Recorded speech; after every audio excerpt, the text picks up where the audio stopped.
Yeah, the time is now. Time is now. Charlie est un jeune adolescent de teint noir, originaire de Lakota, une ville populaire.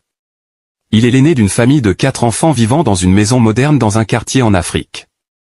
Sa mère, une vendeuse de beignets au marché local, peine à joindre les deux bouts, tandis que son père, ancien fonctionnaire, est tombé gravement malade depuis plusieurs années. Chaque jour, Charlie observe avec amertume les sacrifices de sa mère, se jurant de changer leur destin coûte que coûte. Il a quitté le lycée en classe de terminale, non par manque d'intelligence, mais par nécessité. Les frais de scolarité devenaient trop lourds à supporter. Dévoré par l'ambition et fatigué de la pauvreté, Charlie traîne désormais avec un groupe de jeunes qui prétendent avoir découvert le chemin vers une vie de doigt plat, le broutage, cette forme de cybercriminalité en pleine expansion en Afrique de l'Ouest. C'est là qu'il rencontre Angelo et Wanchi, 2 amis d'enfance originaires du même quartier que lui.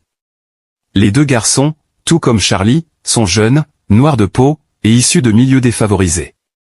Ils lui racontent qu'ils ont récemment encaissé un gros jet grâce au bara. Mais ils lui laissent entendre que cette ascension n'a pas été sans coup. Frère, ici, personne ne réussit juste avec le clavier. Pour briller dans le game, il faut l'aide des badgés. Baba Okechi vit en retrait du village, dans une petite maison faite de briques rouges et couverte d'un toit de tôle rouillée. En franchissant le seuil de cette maison sombre et chargée de mysticisme, Charlie ressent un frisson qui court le long de son dos, mais il est trop tard pour reculer. Assis sur une natte usée, Baba Okechi le fixe, son regard semblant sonder son âme. Autour de lui sont disposés des objets étranges, statuettes, calebasses, fétiches et des crânes d'animaux. Ces paroles intriguent Charlie, mais le besoin de sortir de la misère est plus fort que ses doutes. C'est alors qu'il accepte de suivre ses amis chez un marabout local, connu sous le nom de Baba Okechi, un vieil homme mystérieux qui aurait aidé de nombreux jeunes crécous à atteindre une richesse inespérée. Charlie se sent pris entre fascination et crainte. « On m'a dit que tu veux la richesse », murmure Baba Okechi en agitant un bâton couvert de perles. « La vraie richesse n'est pas gratuite, mon fils. Elle demande un sacrifice. » Charlie reste silencieux. Angelo et Wanchi, debout à ses côtés, l'encouragent du regard. « La vie que tu veux t'attend, mais tu devras respecter les règles. Tu devras honorer les esprits et leur faire des offrandes. Et surtout, tu ne devras jamais briser le pacte. » Quelques semaines après le rituel, Charlie commence à expérimenter un changement radical. Il devient un as du broutage. En usurpant des identités sur Internet et en manipulant des victimes occidentales crédules, il reçoit soudain de l'argent par des transferts bancaires ou par des recharges en ligne ou cartes prépayées. En quelques mois, sa vie se transforme. Il achète son premier smartphone de luxe, puis une moto, avant de louer un appartement dans un quartier chic d'Abidjan. Après un an de vie dorée, Charlie commence à ressentir des perturbations étranges. Il fait des cauchemars récurrents dans lesquels il est poursuivi par des ombres. La bague à son doigt devient de plus en plus lourde, comme si elle pesait sur sa conscience. Chaque nuit, il entend des murmures lointains, des voix qu'il ne parvient pas à comprendre, mais qui semblent l'appeler. Il en parle à Angelo, mais celui-ci l'ignore. « C'est normal, frérot, c'est le prix à payer.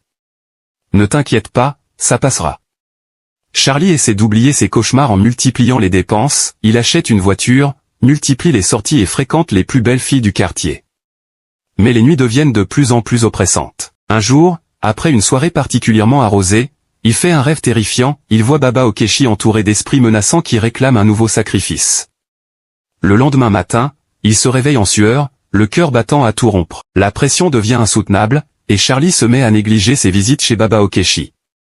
Il préfère se plonger davantage dans le plaisir et la fête, oubliant les conseils du vieux marabout. Un soir, sous l'influence de l'alcool et de la drogue, il perd la bague noire pendant une bagarre dans une boîte de nuit. Au début, il ne s'inquiète pas, croyant que ce n'est qu'un objet sans importance. Mais dès le lendemain, tout commence à se dégrader. Ses transferts d'argent sont bloqués, et ses contacts étrangers deviennent injoignables. Les affaires s'effondrent brutalement. Paniqué, Charlie retourne voir Baba Okechi, mais cette fois, le vieux marabout est intraitable. « Tu as brisé le pacte, Charlie.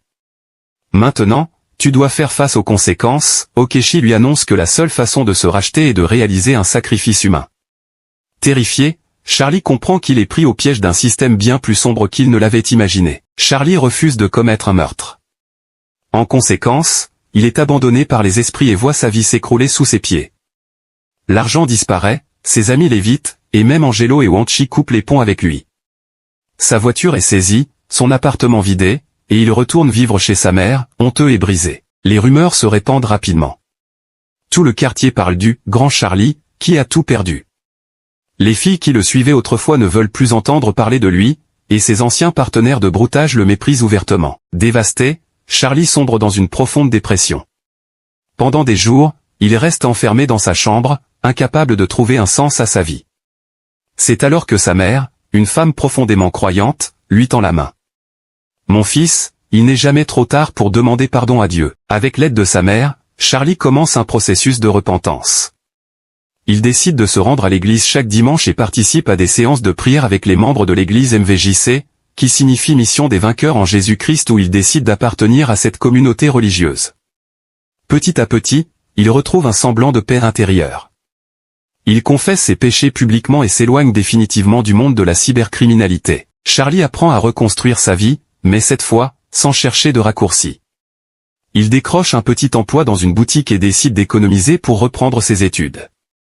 Sa route vers la rédemption est longue et difficile, mais il découvre peu à peu que la véritable richesse ne réside pas dans l'argent facile, mais dans la paix intérieure et le travail honnête. Toi qui me regardes en ce moment devant ton écran, sache que tu es aussi concerné par cette histoire, si elle t'a réellement marqué.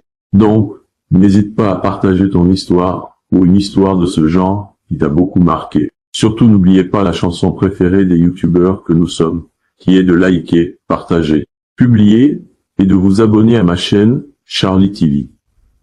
Ensuite, activez la cloche de notification pour être prévenu de tout nouveau contenu publié sur ma chaîne. Big up à vous, la famille, et à la prochaine pour une autre aventure plus passionnante que celle-ci.